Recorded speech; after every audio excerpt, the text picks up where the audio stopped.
Good morning. It's October 10th, 2023, day 4. From Monday, October 9th, 2023, Israel strikes and seals off Gaza after incursions by Hamas, which vows to execute hostages. And this is via the Jerusalem Associated Press wire. Israel increased airstrikes on the Gaza Strip and sealed it off from food, fuel, and other supplies in retaliation for bloody incursions by Hamas militants as the war's death toll rose to nearly 1,600 on both sides. Hamas also escalated on Monday, pledging to kill captured Israelis if attacks targeted civilians without warning. The irony there is just running in a flood. In the war's third day, Israel is still finding bodies from Hamas's stunning weekend attacks into southern Israeli towns. Rescue workers found 100 bodies in the tiny farming community of Be'eri, about 10% of its population, after a long hostage standoff with gunmen. In Gaza, tens of thousands fled their homes as relentless airstrikes leveled buildings. Israeli military said it had largely gained control in its southern towns after the attack caught its vaunted military and intelligence apparatus completely off guard and led to fierce battles in its streets for the first time in decades. But Hamas and other militants in Gaza say they are holding more than 130 soldiers and civilians snatched from inside Israel. Prime Minister Benjamin Netanyahu was quoted as saying, "We have only started striking Hamas. What we will do to our enemies in the coming days will reverberate with them for generations." Around 900 people, including 73 soldiers, have been killed in Israel, according to media. In Gaza, more than 680 people have been killed, according to authorities there. Thousands have been wounded on both sides. Next thing I want to clear up is something I heard on Sunday from another creator. The creator was talking about the conflict in Israel and was talking about the fact that we are sending the USS Gerald Ford strike group into the waters near Israel in the Mediterranean Sea. Now, this creator I listen to a lot, but in this instance, the creator was waffling a bit and just didn't know the material. So here are the facts.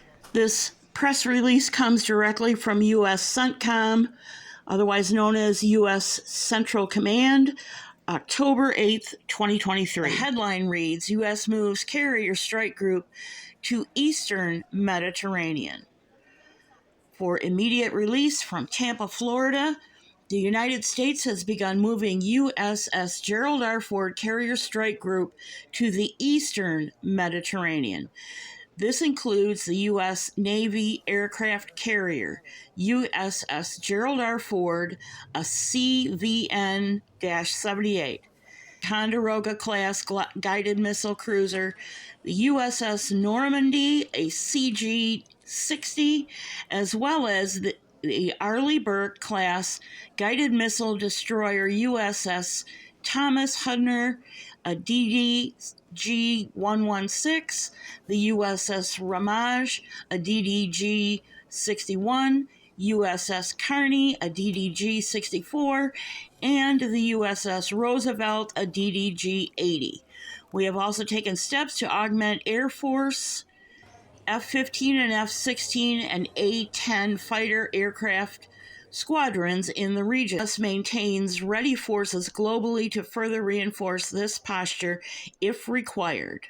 Referencing the map on the right, the Fifth Fleet is down in the area south of Saudi Arabia, not right jammed up against the coast.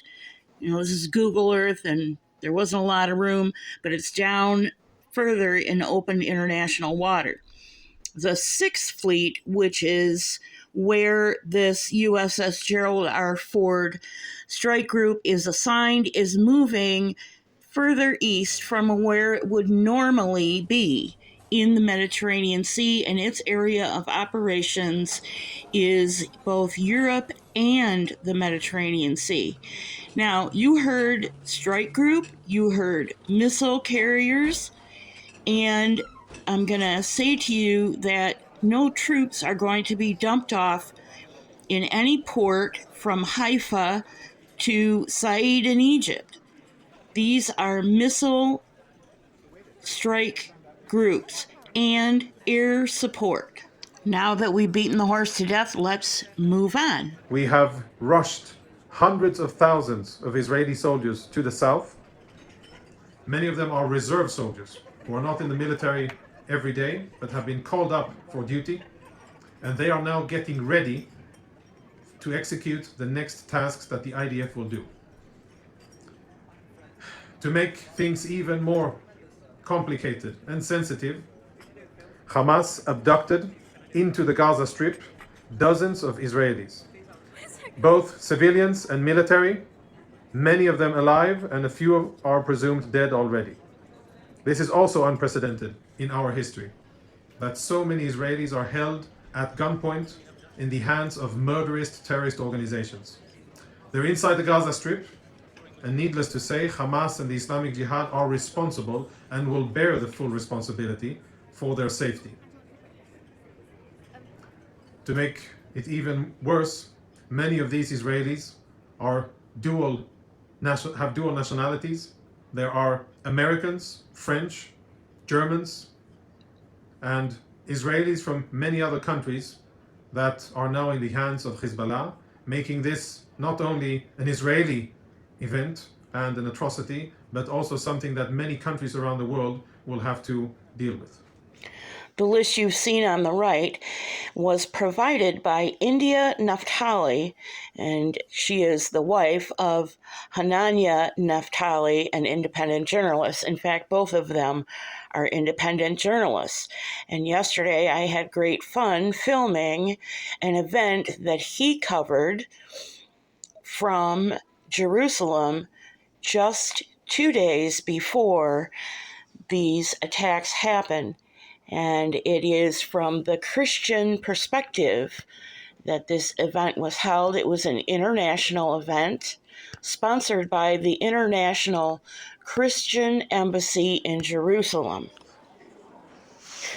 That part of coverage was scheduled in my schedule for today, but in light of the sobering news that there are so many foreigners of dual citizenship at risk in Israel at this time, I'm going to reserve that for a separate broadcast on Sunday, because it is a very happy and very surprising event held by the International Christian Embassy in Jerusalem.